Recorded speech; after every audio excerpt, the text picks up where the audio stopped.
Bonjour tout le monde et bienvenue à notre webinaire d'aujourd'hui du 29 février 2024.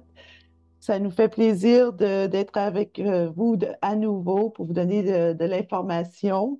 Alors, je me présente, je m'appelle Anne Baudouin de Parkinson Québec et je suis responsable de la ligne d'information et de soutien. Aujourd'hui, ça me fait vraiment plaisir de vous présenter Dr. Jean-Philippe Gagné. Monsieur Gagné est professeur adjoint au département de psychiatrie à l'Université McGill et psychologue au Centre de recherche, d'enseignement et d'intervention en TCC du Centre Université de santé McGill. Il a obtenu son doctorat en psychologie clinique de l'Université Concordia après avoir complété des stages en partenariat avec l'Université McMaster et de la Faculté de médecine de l'Université Harvard. Ses activités cliniques d'enseignement et de recherche mettent l'emphase sur la thérapie cognitivo-comportementale pour l'anxiété. Je tiens à souligner que M. Gagné a collaboré avec nous et le CHUM dans le programme empathique Ta vie en mouvement. Alors, après le webinaire, si vous voulez vous joindre sur notre site Internet parkinsonquebec.ca, vous allez cliquer sur l'onglet Services offerts et vous pouvez aller chercher dans Ta vie en mouvement. Il est présent dans les sessions 2, 3, 4, 8 et 9. Il nous propose des stratégies aussi pour bien gérer la maladie de Parkinson. Et vous remarquerez que dans ce programme-là, il y a aussi un guide de ressources et d'autres fiches mémoire aussi téléchargeables pour vos démarches à vous. Alors, on vous recommande grandement d'aller voir ça. Ça peut vous aider, vous donner de la bonne information pour vous aider à bien gérer la maladie. Alors, avant de laisser la parole à Dr. Gagné, je voudrais vous dire que les objectifs de la conférence d'aujourd'hui sont, premièrement, de mieux comprendre l'anxiété en tant qu'émotion et symptôme de la maladie de Parkinson. Le deuxième objectif, c'est utiliser des outils cognitifs, comportementaux et de gestion des émotions pour aider l'anxiété. Et le troisième, le dernier, apprendre à accueillir les symptômes anxieux et l'incertitude pour apaiser le caractère débilitant de cette émotion. Avant de commencer, j'aimerais vous faire un petit texte que Dr. Gagné m'a suggéré. Qu'est-ce que l'anxiété pour nous mettre dans le contexte du sujet d'aujourd'hui? Euh, on tient à vous dire que l'anxiété est une émotion normale, mais qu'elle est souvent décrite comme un état déplaisant. On la ressent souvent lorsqu'on anticipe une situation difficile ou menaçante. Cependant, il est important de se souvenir que toutes nos émotions sont utiles et que l'anxiété permet de prendre des précautions et disparaît souvent une fois la situation anticipée passée. Alors, c'est avec grand plaisir aujourd'hui que je laisse la parole à Dr. Jean-Philippe Gagné, qui enchaînera avec sa présentation sur les manifestations de l'anxiété et des outils, comment la gérer. Bienvenue, Dr. Gagné. C'est à vous maintenant. Donc, voici quelques différentes manifestations de l'anxiété. D'un point de vue plus physiologique, on parle qu'il y a une activation du système nerveux qui se passe. Donc, on va avoir certaines réactions physiologiques comme des battements cardiaques un peu plus élevés. Il peut y avoir de la transpiration, des tremblements, des étourdissements, une difficulté à respirer. Mais encore une fois, c'est important de se souvenir que ça fait un peu partie de l'expérience de cette émotion-là à un certain degré.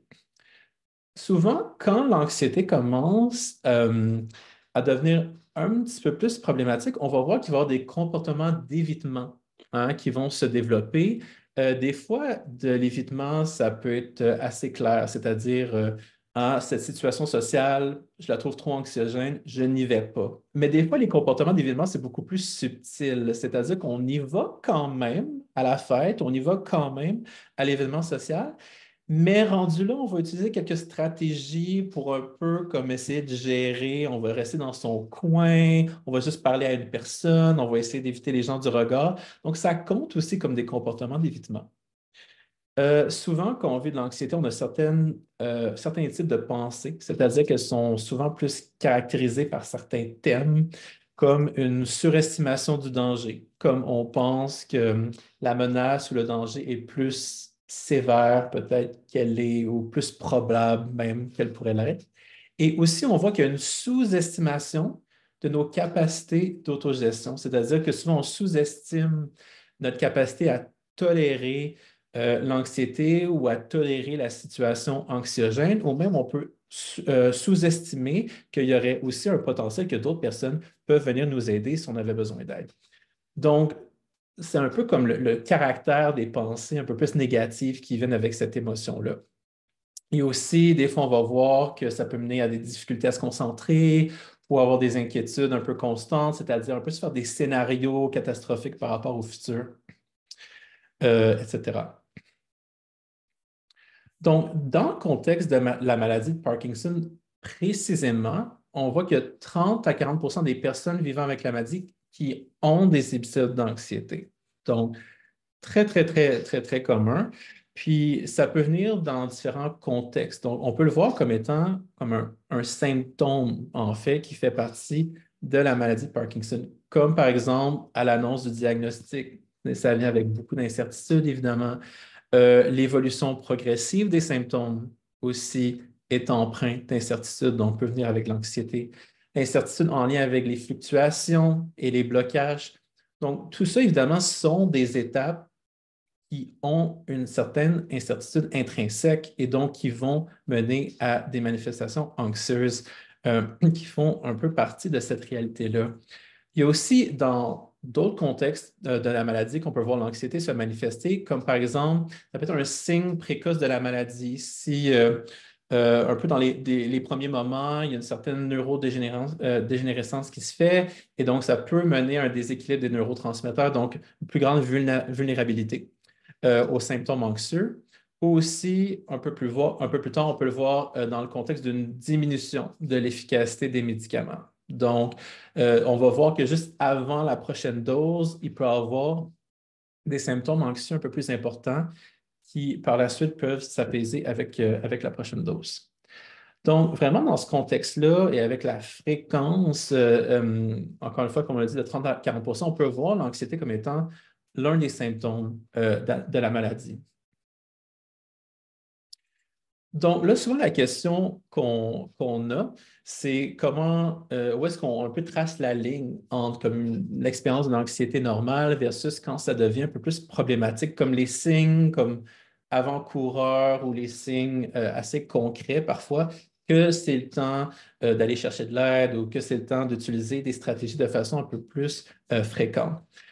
Donc, par exemple, quand on voit des inquiétudes ou des ruminations excessives, là, c'est-à-dire qu'on est vraiment comme dans les scénarios catastrophes, mais quasiment comme la plupart de la journée, ou pour un peu comme un tout ou un rien, puis par le passé, on ne faisait pas nécessairement ça. Hein. On n'essayait pas nécessairement de prédire comment les choses allaient se passer, puis essayer de comme euh, décortiquer différents scénarios sous différents angles. Donc, quand ça commence à occuper une bonne partie de notre journée, on peut qualifier ça d'excessif.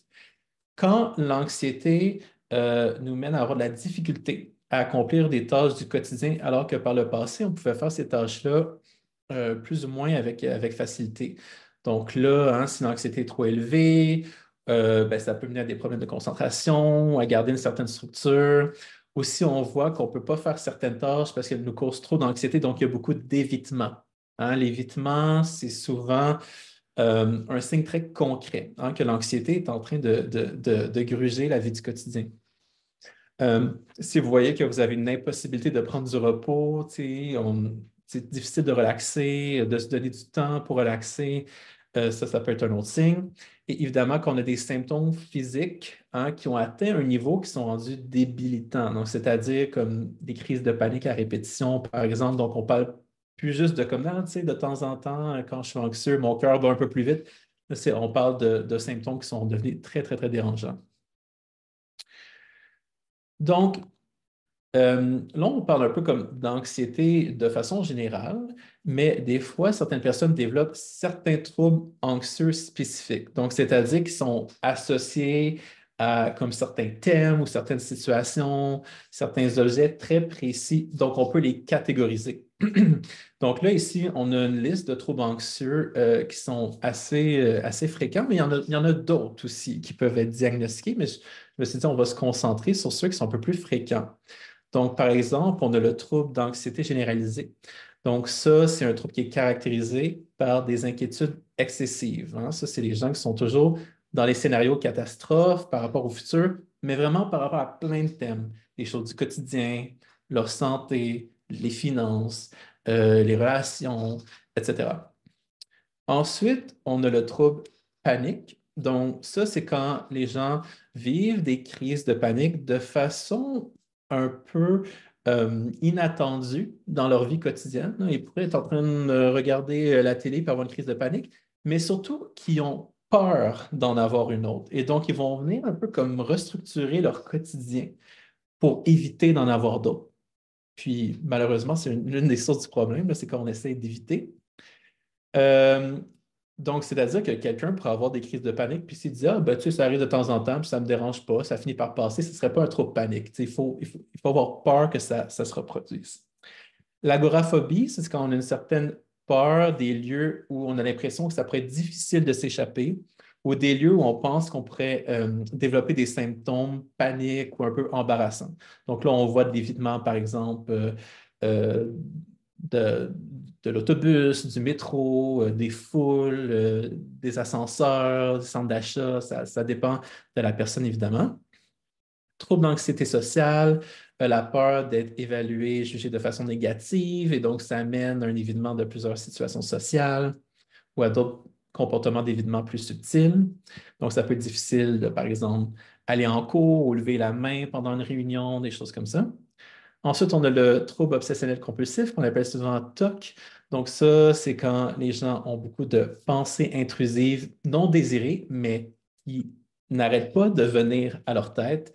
Comme par exemple, est-ce que mes mains sont contaminées ou est-ce que j'ai bien fermé le four? Ou ça peut être des pensées intrusives encore plus dérangeantes comme est-ce que je suis le genre de personne qui pourrait faire du mal à quelqu'un? Ça peut être vraiment vaste, le genre de pensée intrusive qu'on peut avoir. Et ça mène souvent à des compulsions, c'est-à-dire des gestes répétitifs pour essayer d'empêcher le contenu des pensées intrusives de devenir réalité. Donc, on va avoir beaucoup de vérifications, lavage de mains, ça peut être chercher à se faire rassurer par les autres ou ruminer sur son identité.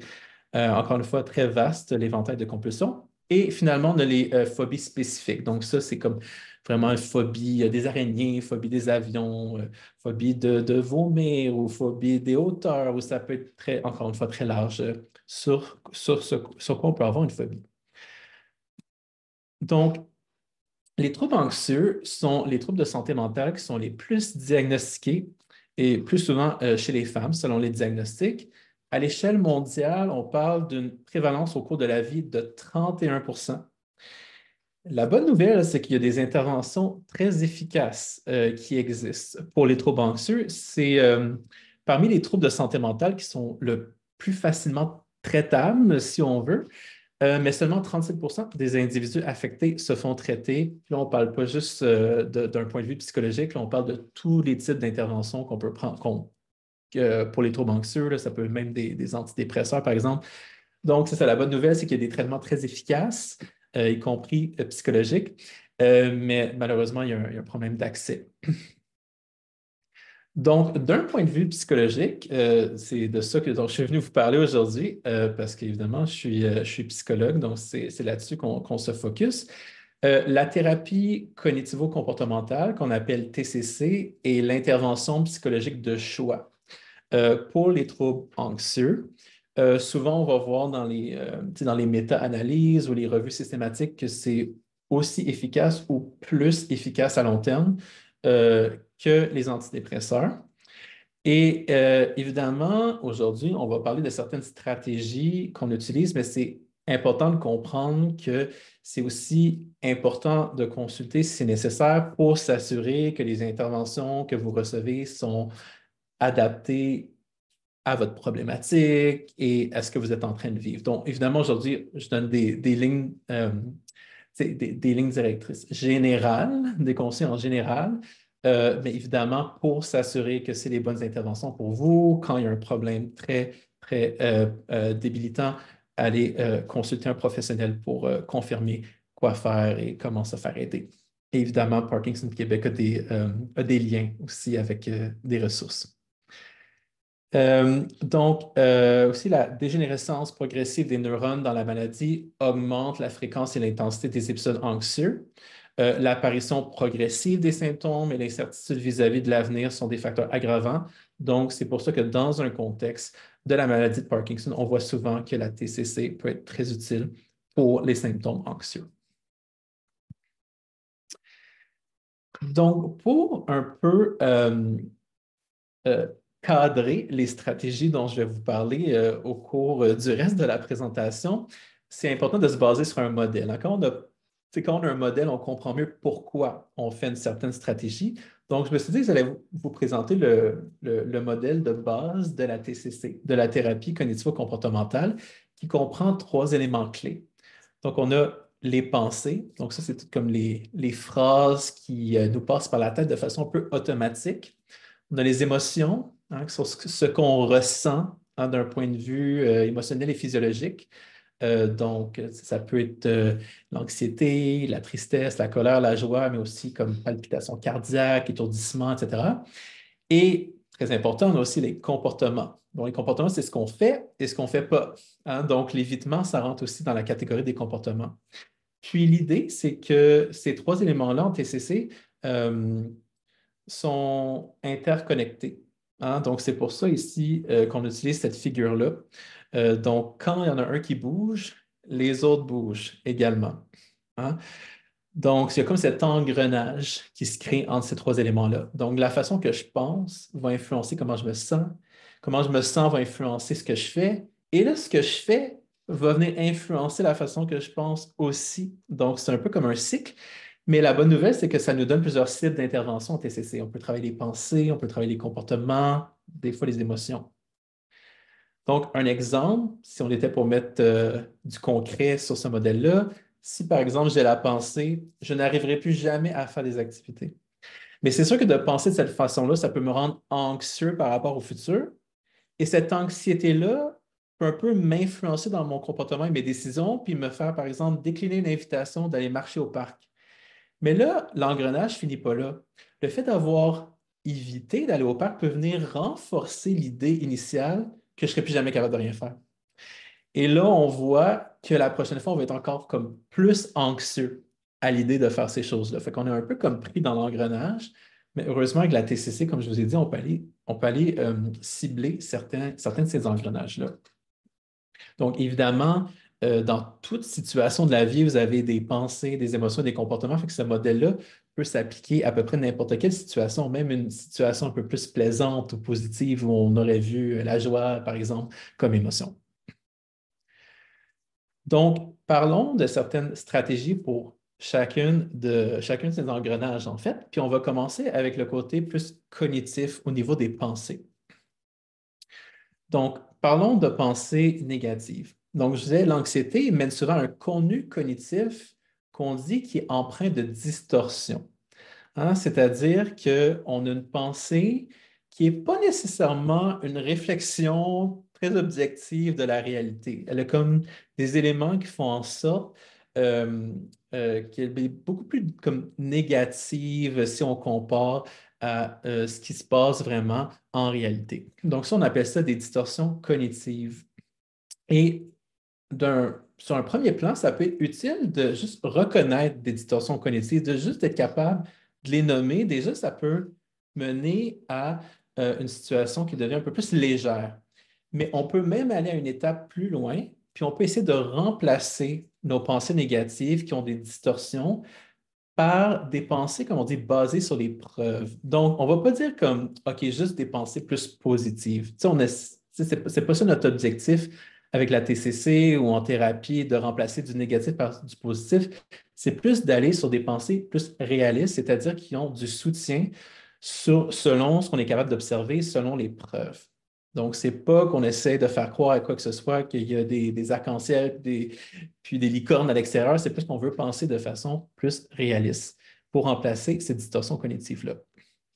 Donc, ce que j'ai pensé qu'on pourrait faire, c'est qu'on peut regarder quelques distorsions cognitives ensemble, puis voir des exemples de pensées qui ont cette distorsion cognitive-là, puis des exemples de pensées alternatives plus basées sur les preuves.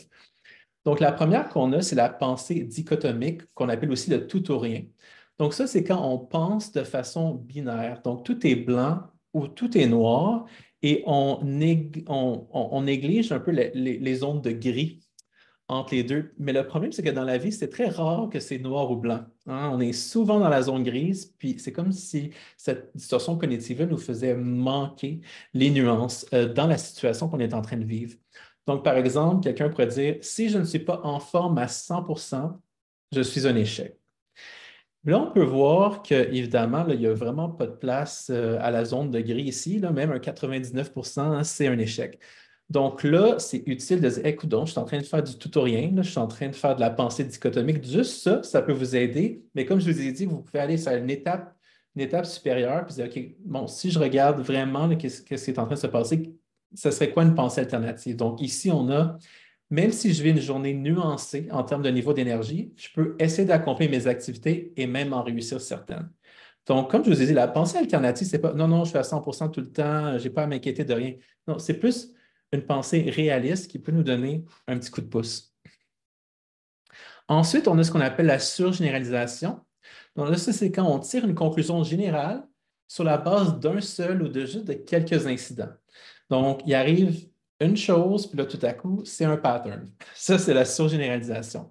Comme par exemple, j'ai vécu un blocage et donc c'est fini la marche pour moi, hein. C'est comme il y a eu un événement un peu comme négatif, puis là, tout à coup, on tire des conclusions très larges. Un exemple de pensée alternative pourrait être un blocage n'est pas plaisant, mais j'essaie d'utiliser mes stratégies lorsqu'ils surviennent et j'essaie de me concentrer sur le moment présent lorsque je n'en ai pas.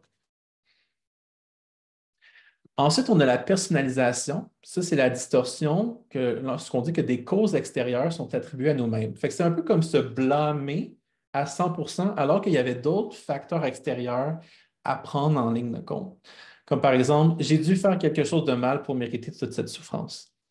On peut se dire à la place, ben, plusieurs facteurs entrent en ligne de compte et des situations difficiles peuvent même arriver à de très bonnes personnes.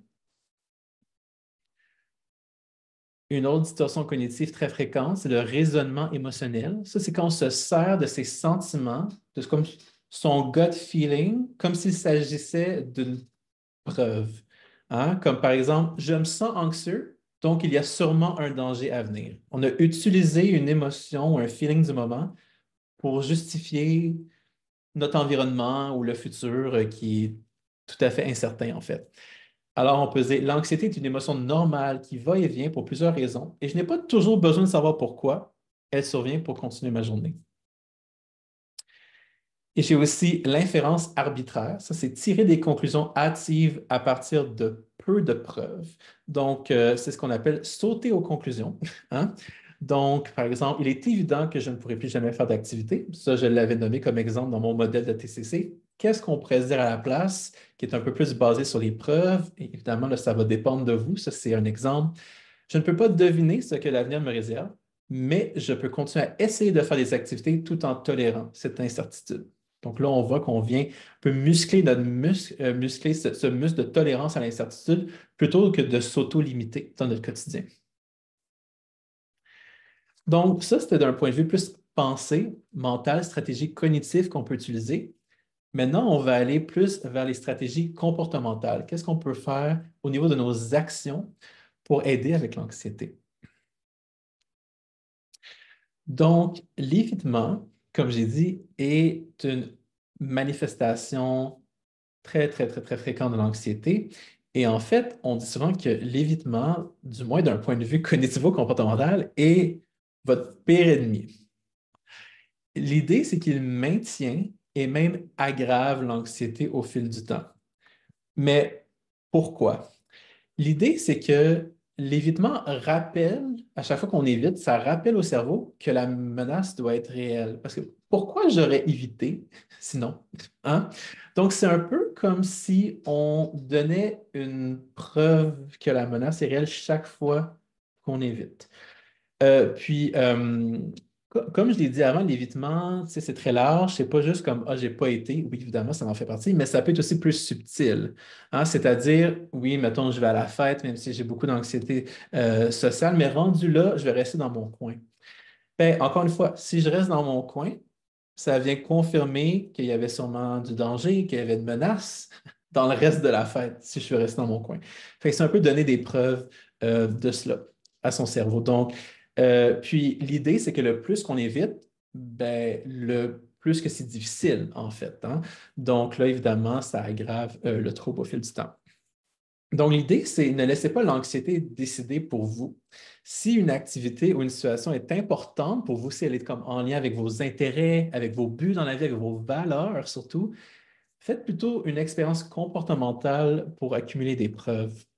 Donc, qu'est-ce qu'on veut dire par expérience comportementale? C'est-à-dire, on ne va pas nécessairement dire, OK, dorénavant, j'évite plus, c'est beau, je me lance. On va dire, on va le faire une fois pour en avoir un peu le cœur net ou pour aller un peu chercher des preuves dans notre vie quotidienne. Donc, par exemple, si l'un de vos problèmes, c'est trop anxieux pour aller à une fête d'amis, ben, essayez de réfléchir un peu, OK, ben, c'est quoi mes prédictions? Tu sais, c'est à quoi que je m'attends en fait? Tu sais, c'est quoi mes hypothèses? Là, si on utilise le langage d'une expérience. Ben, mes amis vont rire de moi, ils vont faire des commentaires négatifs à mon égard. Je vais me sentir tellement humilié que je devrais quitter la fête après moins d'une heure. Donc là, ces prédictions-là, on veut tu sais, les écrire sur papier, puis on veut aller les tester. Puis l'idée, on se dit, OK, peut-être qu'au moins je vais le faire une fois, parce que là, vraiment, c'est un de mes objectifs dans la vie. Donc, au moins le faire une fois, ça sonne un peu comme un investissement, hein, pour pas se mettre des bâtons dans les roues autant. Donc là, l'expérience, ce serait d'accepter une invitation et de parler aux autres malgré l'inconfort. C'est sûr que quand on fait une expérience comme ça, il faut s'attendre que ça va venir avec un certain inconfort parce qu'on brise un peu le pattern d'évitement. Mais ça fait partie de la stratégie. Ça montre que vous faites la bonne expérience s'il y a un inconfort, en fait. Puis là, on vit l'expérience, puis après, on veut revenir à notre feuille de prédiction pour écrire les vrais résultats concrets, les vraies preuves qu'on a accumulées. Donc, dans ce cas-ci, la personne écrit, c'était difficile, mais mon anxiété a diminué avec le temps. Je suis resté 3 heures et j'ai eu quelques conversations profondes et agréables. Donc là, on voit que oui, oui, encore une fois, je vous ai dit, on n'essaie pas de dire non, non, tout va être parfait, ça va être les arcs-en-ciel et tout. Oui, c'était difficile, oui, il y avait un inconfort, mais c'est en faisant cette expérience-là que la personne a enfin eu l'opportunité de voir qu'avec le temps, l'anxiété diminue, qu'on peut s'habituer. Hein? Et en fait, qu'il y a même un potentiel qu'on est capable de gérer des conversations, qu'on est capable même peut-être d'avoir du plaisir, qui sait.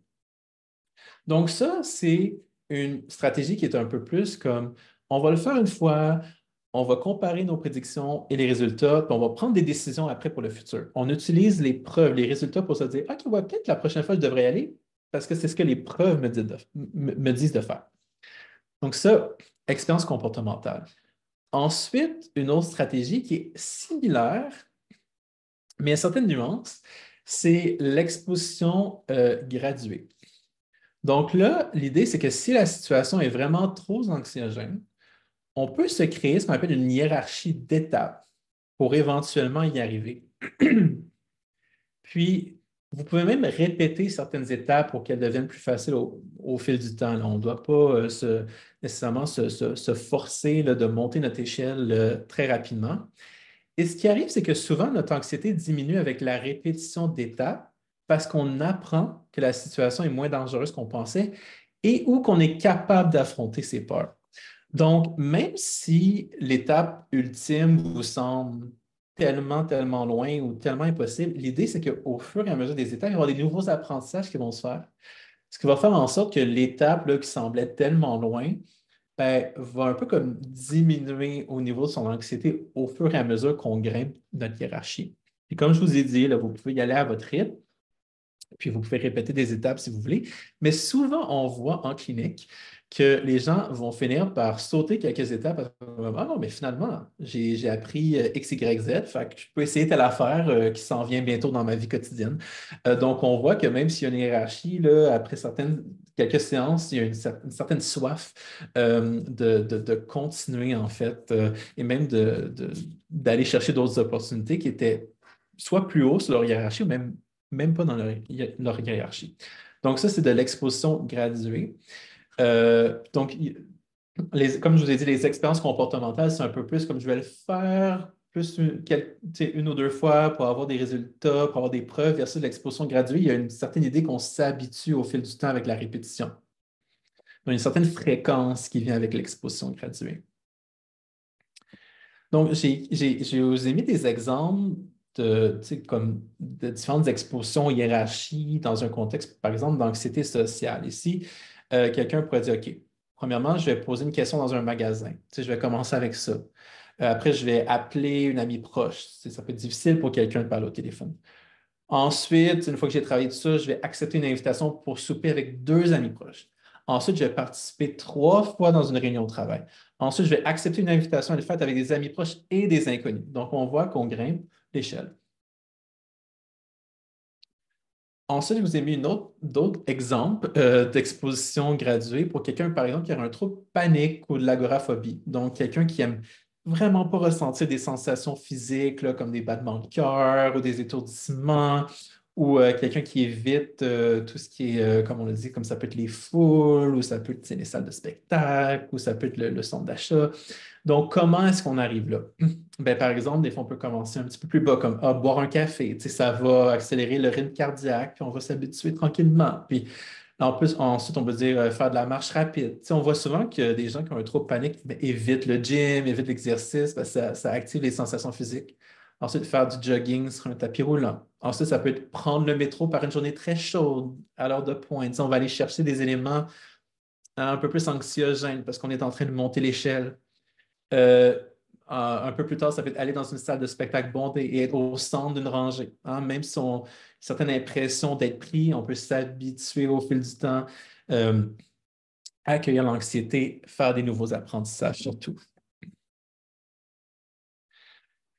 Donc, ici, j'ai mis comme une diapositive attention. Souvent, ce qu'on voit quand les gens font des expositions ou certaines expériences comportementales, c'est qu'il y a des comportements subtils d'évitement qui viennent, qui commencent à se développer. En fait, c'est comme, OK, oui, je vais le faire, mais là, tout à coup, pour compenser, le cerveau commence à dire, OK, mais soit reste dans ton coin, ou parle juste à telle personne, ou évite les gens du regard, ou tu sais, oui, bois un café, mais finis-le pas au complet, ou assure-toi d'avoir sur toi toujours ton activant au cas où. Tu sais, on voit qu'il y a comme des petits comportements subtils qui commencent à se développer.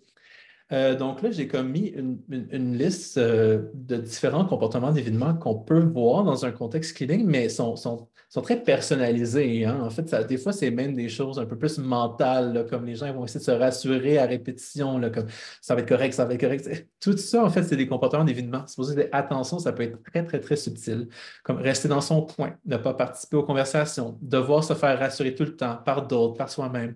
Essayer de prédire ce qui va se passer ou ce que les autres vont dire dans notre tête si on se fait des scénarios. Pratiquer une conversation à l'avance. Utiliser des stratégies de respiration pour éviter d'acquérir des sensations anxieuses normales. C'est comme, ah, j'ai bu un café, mon cœur est bat un peu plus. Il faut absolument que je fasse mon exercice de respiration, là, sinon je ne pourrais pas tolérer. Ou chercher les sorties du regard, si on est dans une salle de spectacle. L'idée quand on fait une exposition, c'est qu'on l'accueille à bras ouverts, l'anxiété, pour que l'apprentissage soit complet. Des fois, ce qui se passe, c'est que s'il y a trop de comportements d'évitement, tout le crédit va au comportement d'évitement plutôt qu'à nous. On dit, ah, j'ai été capable parce que j'avais mon attention sur moi, ou j'ai été capable parce que j'ai fait mon exercice de respiration, ou parce que j'étais sur le bord d'une rangée. Donc, malheureusement, le crédit ne va pas à nous, fait qu'on évidemment, on peut y aller au fur et à mesure, comme on le dit, c'est gradué, mais éventuellement, on veut aller dans une direction où même ces comportements subtils-là, on les laisse de côté. Puis des fois, on est quasiment mieux de remplacer notre discours intérieur qui est très comme, qui cherche à se faire rassurer par advienne que pourra. Tu sais, on va le voir quand on y arrivera. C'est comme ça, on construit notre tolérance à l'anxiété, puis ça, c'est vraiment le muscle idéal pour le futur. Donc, la philosophie, c'est qu'en s'exposant à une situation anxiogène, on démontre à notre cerveau qu'on peut accueillir l'incertitude de la vie. On muscle notre tolérance à l'incertitude. On démontre également au cerveau qu'on peut accueillir les sensations physiques d'anxiété normales. Et donc, l'acceptation mène à un lâcher-prise et un apaisement de l'anxiété à long terme. C'est vraiment un investissement hein, quand on fait une thérapie pour l'anxiété. Au début, les gens vont dire, je me sens quasiment plus anxieux que je l'étais. On est comme, ah oui, parce qu'on l'accueille. Hein, pour la première fois, on l'accueille à bras ouverts. Puis là, on finit par s'habituer, on finit par apprendre des nouvelles choses. Puis là, on peut coexister avec cette émotion normale. Très rapidement, on a certaines stratégies de gestion des émotions qu'on peut utiliser, mais je vais juste clarifier qu'on ne commence pas nécessairement avec ça en thérapie parce que des fois, ça peut même devenir un comportement d'évitement. Ah, je veux absolument avoir une technique de respiration. Non, on va voir si tu es capable de tolérer par toi-même avant qu'on saute à la conclusion que tu en as besoin d'eux. Mais des fois, ça peut être très difficile, par exemple, de contrôler ses inquiétudes et ruminations excessives. Tu sais, les gens ils disent, je ne sais même pas quoi faire à la place de m'inquiéter parce que je suis tellement habitué de le faire ou je suis tellement habitué de ruminer que c'est comme une habitude. Fait que là, les exercices de pleine conscience peuvent être utiles, comme par exemple, on a ce qu'on appelle le 5-4-3-2-1. Comme on peut remplacer tout ce qui est comme prédiction du futur catastrophique par exemple, nommer 5 choses qu'on voit, 4 choses qu'on touche ou ressent, 3 choses qu'on entend, 2 choses qu'on sent et 1 chose qu'on goûte. L'idée, c'est qu'en faisant ça, on est en train de remplacer tout ce qui est comme inquiétude, rumination par être dans le moment présent, en fait. Donc, ce n'est pas un comportement d'évitement, au contraire, on est en train d'enlever l'espèce de comportement qui maintenait l'anxiété. Il y a aussi la respiration profonde. Elle peut être utile lorsqu'on a l'impression qu'il est vraiment impossible de gérer son anxiété. Donc, tu sais, évidemment, comme dans des situations où quasiment on a l'impression que les choses autour de nous sont quasiment même plus réelles, là, tellement que l'anxiété est trop élevée. Là, évidemment, c'est approprié d'utiliser des stratégies comme la respiration profonde. Donc, par exemple, on dit respirer 4 secondes par le inspirer 4 secondes par le nez, retenez votre respiration pour 4 secondes et ensuite expirez 6 secondes par la bouche, puis on répète pour au moins un bon 2 minutes. Donc, ça, c'est comme la structure de la respiration qui fait en sorte qu'elle est profonde. Donc, c'est vraiment important que l'inspiration soit par le nez et l'expiration par la bouche pour s'assurer qu'on fait cette respiration avec notre ventre et non avec notre poitrine. C'est avec le ventre qu'on fait de la respiration profonde. Et comme j'ai dit, souvenez-vous que l'anxiété est normale. Essayez de la tolérer avant de sauter à la conclusion que vous avez absolument besoin de ce genre de stratégie. Ensuite, on peut utiliser des contrastes de température. Encore une fois, lorsque l'anxiété est trop élevée et qu'on pourrait même qualifier qu'on est comme dans une situation de crise, là, si on veut, on peut utiliser des contrastes de température comme technique d'ancrage pour nous ramener vraiment là, dans le moment présent, comme se mettre de l'eau froide ou des glaçons sur la nuque, etc. Donc, de façon générale, évidemment, puis ça s'applique à tout problème de santé mentale, là, même au-delà de l'anxiété. C'est une bonne hygiène de vie aide à la gestion des émotions en général. Donc, c'est-à-dire, premièrement, avoir une vie structurée. C'est bon pour le cerveau, hein, de savoir qu'est-ce qu'on fait et quand, puis qu'il y a un certain équilibre entre tout ce qui est plus comme accomplissement versus plaisir, d'avoir des activités qui sont en lien avec nos valeurs, avec nos intérêts, nos buts, une bonne alimentation, comme j'ai dit, des activités qui sont importantes pour vous, une bonne hygiène de sommeil, prendre ces médicaments tels que prescrits par le médecin, faire de l'exercice régulièrement aussi fait partie de l'hygiène de vie et les pauses d'auto-soins, de relaxation, évidemment. Comme on l'a dit, ce n'est pas juste des accomplissements, ce n'est pas juste du travail dans la vie, ça prend des pauses où vraiment on se ressource et on fait des choses juste pour nous. Donc, l'idée, c'est que quand ces éléments-là font partie de notre quotidien, la gestion des émotions est juste plus facile de façon générale. Donc, j'ai respecté le temps que je m'étais donné pour qu'on laisse 15 minutes pour les questions-réponses. Donc, très fier de moi à ce niveau-là. Donc là, Bravo. ce que je vais faire, c'est que je vais Évidemment, si vous n'avez toujours pas mis vos questions dans le Q&R ou le Q&A selon votre langue, vous pouvez le faire maintenant et je vais On a pouvoir Dr. ouvrir, Oui, ouais, je vais pouvoir ouvrir les questions-réponses pour y répondre. Donc là, je vois qu'en ce moment, on en a, je pense, 5. 5, si je comprends bien. OK, parfait. Donc, je vais y aller. Donc, juste les lire moi-même, puis ensuite, je vais les dire à voix haute, si ça ne vous dérange pas. Donc, ici, on a une anxiété reliée au sommeil pour la nuit. Comment casser le cycle de nuit afin d'avoir une nuit de 4 heures, afin d'avoir, vous voulez dire plus que 4 heures, au Oui. moins 4 heures, vous voulez dire. OK, oui, je comprends. Mhm. Donc, en fait, tout ce qui est insomnie, c'est un peu comme les troubles anxieux. La thérapie cognitivo-comportementale est très, très, très utile. Je vous dirais comme le top 2 là, des problèmes de santé mentale qui sont les plus efficaces avec la TCC sont l'insomnie et les troubles anxieux.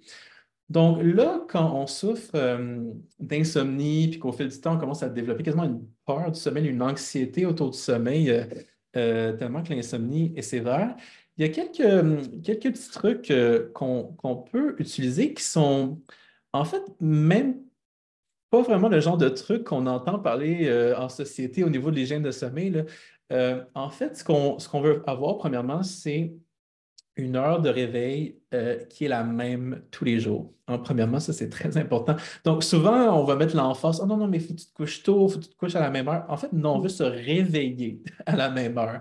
Puis tu sais, ça fait du sens parce qu'on a beaucoup plus de contrôle sur l'heure à laquelle on se réveille, qu'on s'endort.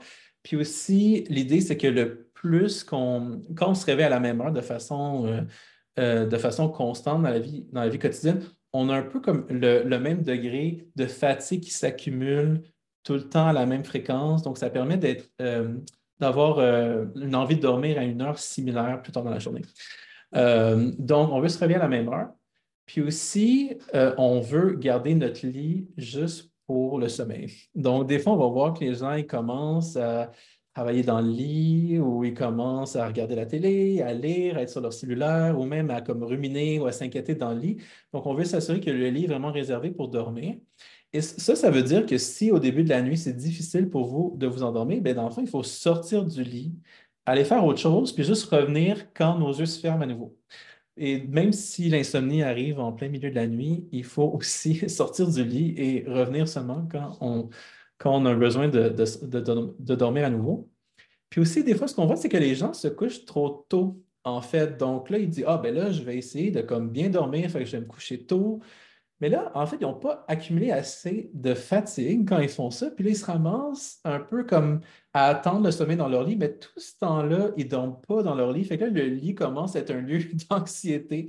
Donc, c'est beaucoup mieux, en fait, d'aller juste dormir quand nos yeux se ferment. On optimise le temps qu'on passe dans notre lit à dormir et on se réveille tous les jours à la même heure. Ensuite, pourrons-nous avoir le PowerPoint à la fin? Oui, effectivement, je pense que l'enregistrement va être partagé, mais aussi, Mm. bon, j'avais une diapo avec mon courriel, là, je vais la repartager là, pour être sûr que tout le monde puisse le noter.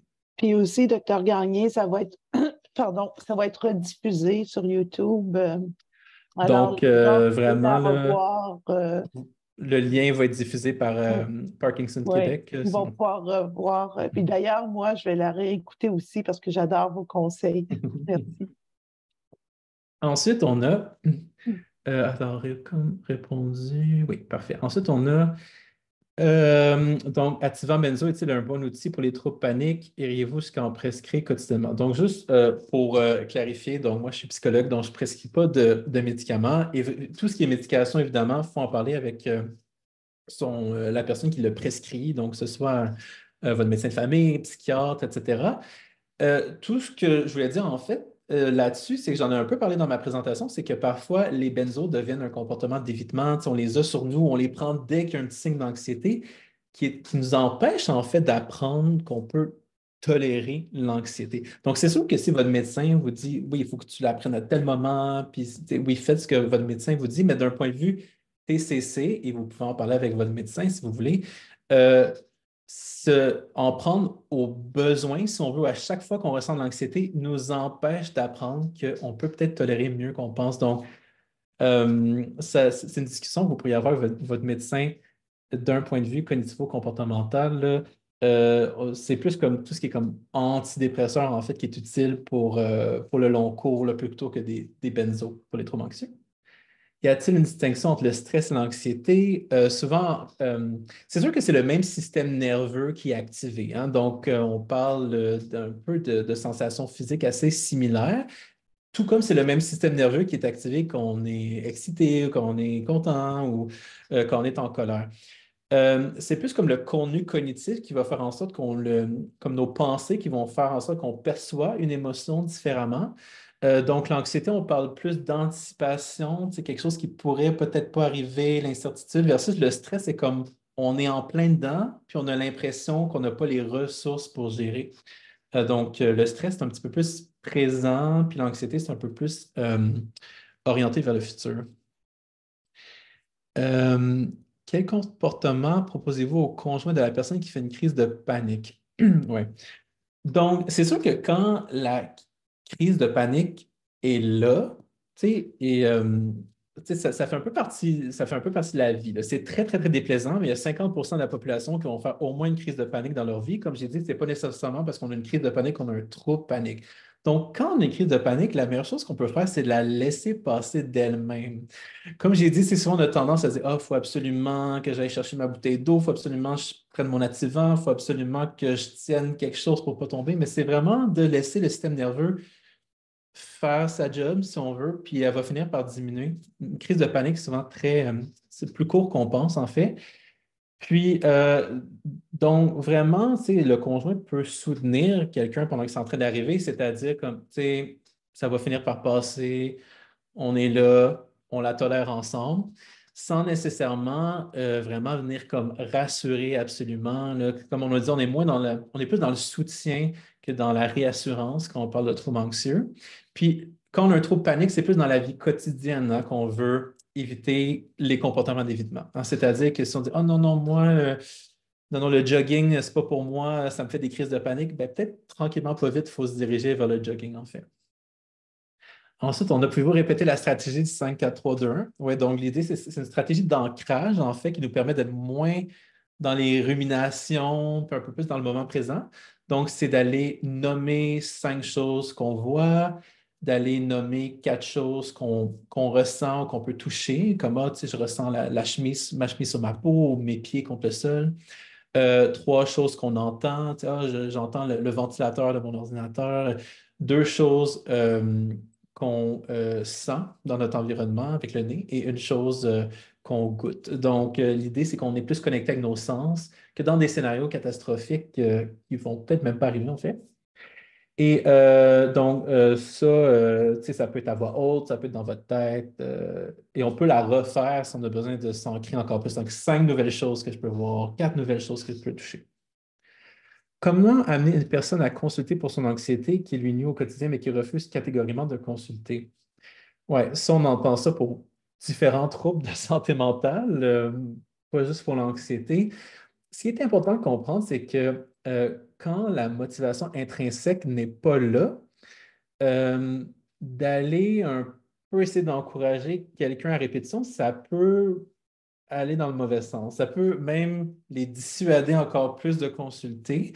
C'est vraiment important quand on parle de tout changement dans la vie, hein, pas juste au niveau de l'anxiété, ça peut être les substances, ça peut être l'exercice. Quand ça vient de nous, il y a beaucoup plus de chances, hein, que la personne aille aux séances, qu'elle fasse les devoirs entre les séances. Tu sais, quand on parle, par exemple, d'exposition, c'est pas facile comme stratégie, hein. Ça demande quand même certaine motivation. Donc, en fait, c'est d'un peu comme forcer la personne, ça peut mener à une espèce de mauvaise impression, un peu avec leur premier contact avec les professionnels de santé mentale, les dissuader de continuer ou même d'aller chercher de l'aide dans le futur. Donc, c'est beaucoup mieux de dire à la personne, que ce soit un problème ou non pour toi en ce moment, je vais être là quand tu vas vouloir de l'aide ou quand ça va être le moment pour toi. Et nous, de notre côté, même si ça nous gruge à l'intérieur, il faut un peu comme être patient, en fait. Euh, Comment se sevrer de 1,5 mg d'activant? Ça, il faudrait vraiment en parler avec votre médecin. Ensuite, est-ce que la TCC est très différente si pour sommeil comparativement à l'anxiété? Donc, en fait, comme j'ai dit, la TCC est très utile pour l'insomnie. En fait, c'est vraiment le traitement le plus efficace pour l'insomnie selon les études. C'est vraiment le protocole là, dont je vous ai parlé tantôt. Évidemment, il y a plus de structure. Là. Je vous ai donné les lignes principales. C'est se réveiller à la même heure tous les jours, seulement aller au lit quand vraiment nos yeux se ferment. Si on n'arrive pas à dormir, on sort du lit et on y revient quand nos yeux se ferment à nouveau. Euh, Se rappeler que c'est juste un mythe, qu'on a absolument besoin de 8 heures de sommeil pour fonctionner dans la vie. On a tout notre propre chiffre, puis ça peut varier, puis c'est bien correct. Ou tu sais, des fois, faire des petites expériences, et des fois, on se dit, ah, écoute, je ne serais pas capable de fonctionner si je ne dors pas X nombre d'heures. Ben, on peut essayer, puis on verra si on fonctionne le lendemain, puis on se réajuste. Puis aussi garder le lit juste pour le sommeil, là, pas travailler dans son lit ou regarder la télé si l'insomnie est un problème. Quelle est la meilleure stratégie pour gérer les fluctuations des niveaux d'énergie causées par la maladie? Donc ici, peut-être qu'on parle moins d'anxiété, pas plus de niveau d'énergie. Je ne sais pas si dans dans votre cercle de professionnels, il y a certaines stratégies qui ont été discutées, mais d'un point de vue anxiété, tu sais, si vous êtes le genre de personne, comme on l'a dit, qui évite pas nécessairement, que l'anxiété fait plus comme venir puis partir, mais quand elle vient, ça vous dérange, là, c'est un bon moment d'utiliser les stratégies de gestion des émotions. Mais si c'est plus comme devenu comme un trouble, qu'on voit qu'il y a de l'évitement, qu'on voit qu'il y a beaucoup de distorsions cognitives, là, on est moins dans les stratégies de gestion des émotions et plus dans l'exposition, plus dans un travail cognitivo-comportemental. Mais ce qui est comme niveau d'énergie, peut-être tu sais, une équipe un peu plus multidisciplinaire peut vous aider avec ça. Est-ce qu'on peut avoir une liste de psychologues spécialisés en TCC lorsqu'on fait une recherche sur Internet? Est-ce qu'on peut faire la demande à l'Ordre des psychologues? Euh, Merci pour les commentaires par rapport à la présentation. Je sais que quand on fait une recherche dans le bottin de l'Ordre des psychologues, pour ceux qui sont inscrits au bottin, là, il y a, pas pour vérifier le droit d'exercice, il y a un autre bottin séparé pour des services. C'est possible de cocher l'approche. Mais sinon, je crois que Mme Baudouin me disait qu'elle a une liste de ressources à partager potentiellement ou que le site web de Parkinson Québec a. Oui, Et aussi, exactement. évidemment, il y a certaines cliniques, là, tu sais, quand on fait une recherche Internet, Google, compagnie, où vous pouvez vraiment prendre le temps d'écrire thérapie cognitivo-comportementale ou cognitive behavioral therapy dans votre recherche. Puis des fois sur le profil de psychologue sur un site d'une clinique ou sur un site comme Psychology Today, par exemple, ils vont préciser qu'ils font de la TCC. Aussi, il y a le site web de l'Association canadienne des thérapies cognitives et comportementales, qui ont aussi un bottin euh, avec des thérapeutes qui sont certifiés en TCC par l'association. Ensuite, on a souvent mon anxiété est anxiété de peur d'être anxieux et la panique s'installe. Souvent, je n'ai pas de cause précise de la peur de la peur. Ben, en fait, l'idée, c'est que sûrement que quand les premiers signes avant-coureurs s'installent, les sensations physiques s'installent, là, il y a sûrement des comportements d'évitement qui s'installent. Hein. C'est comme on arrête ce qu'on est en train de faire, on essaie de respirer, on essaie de se distraire. L'idée, ce serait que quand ces signes-là commencent, on essaie de les accueillir, puis on essaie de continuer ce qu'on est en train de faire. Parce que c'est là qu'on va envoyer le message à notre cerveau qu'on peut coexister avec ces sensations physiques normales, même si elles sont déplaisantes. Mon conjoint ressent de l'anxiété qui arrive comme une vague à différents moments de la journée. Il ne comprend pas pourquoi. À ce moment, tout le dérange, il a chaud, puis le froid, il n'est pas confortable, rien ne fait son affaire. Je ne sais pas pourquoi, pour l'apaiser, pour lui donner un clonazepam. C'est un peu ce que je viens de dire exactement. En fait, je peux voir que dès qu'il y a quelque chose qui se passe, il y a une certaine comme catastrophisation qui se fait, là. C'est-à-dire qu'il y a une perception que c'est insupportable, donc on essaye de corriger le tir. Donc, c'est comme, OK, je prends un clonazepam ou ah là, j'ai chaud, fait que là, il faut que j'aille où est-ce que c'est froid, ou là, j'ai froid, il faut que j'aille où est-ce que c'est chaud. L'idée, c'est plus comme, encore une fois, d'accepter, d'accueillir la manifestation du moment, puis attendre que ça passe d'elle-même puis on n'essaie pas comme de rassurer, comme je dis, ah, tout va être correct. C'est plus comme on tolère ensemble, tu sais, on accueille ça ensemble.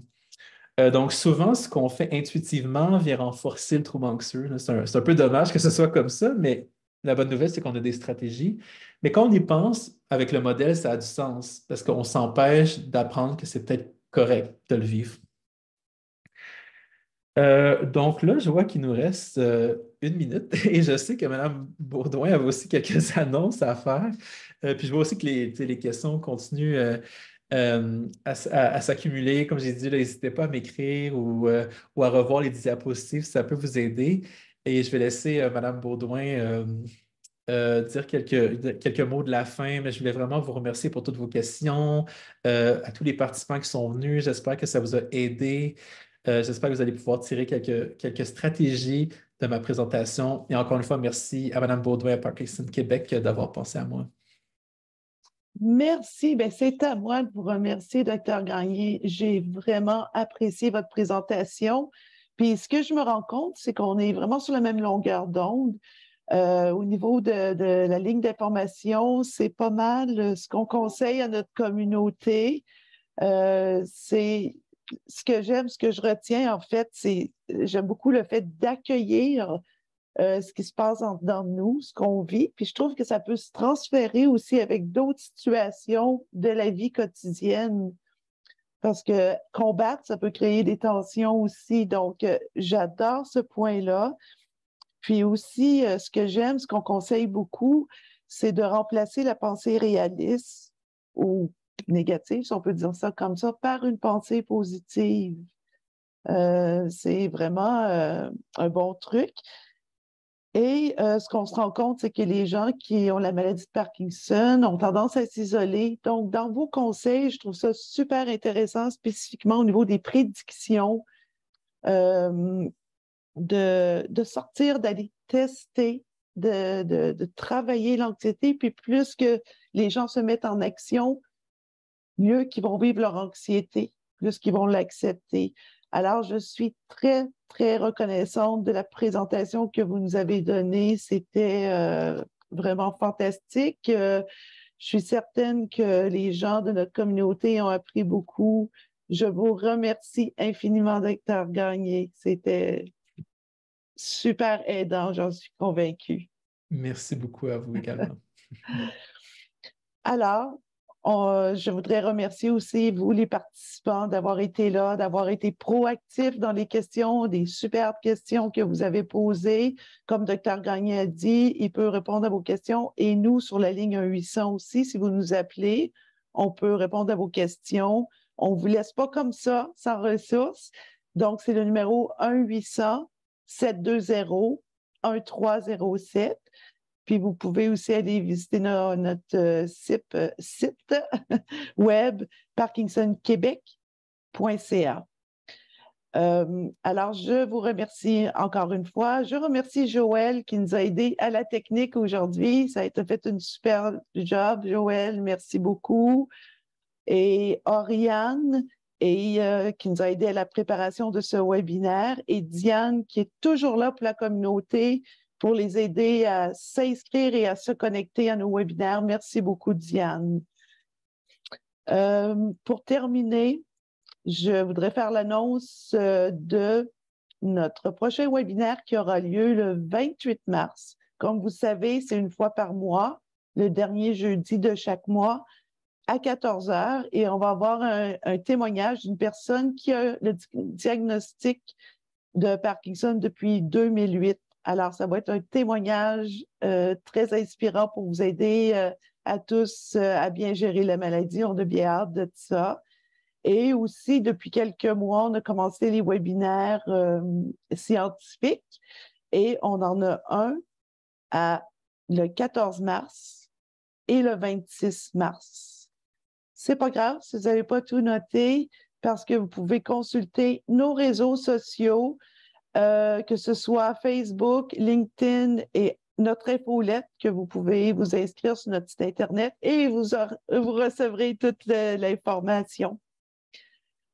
Alors, notre salutation finale, c'est, on est la dernière journée de février. On peut sentir en Dr. Gagné l'esprit du printemps. Il y a beaucoup de monde qui pense à ça, qui en parle dans mon environnement, du moins. Et on vous souhaite en fait, de passer des beaux moments de plaisir. Profitez de la vie. Faites des choses qui vous font rire, qui vous donnent la joie dans votre cœur pour faire baisser votre anxiété et avoir des meilleures journées. Et puis, ben, je vous remercie tout le monde encore et je vous souhaite une belle soirée et prenez bien soin de vous. Au revoir, merci à tous. Au revoir.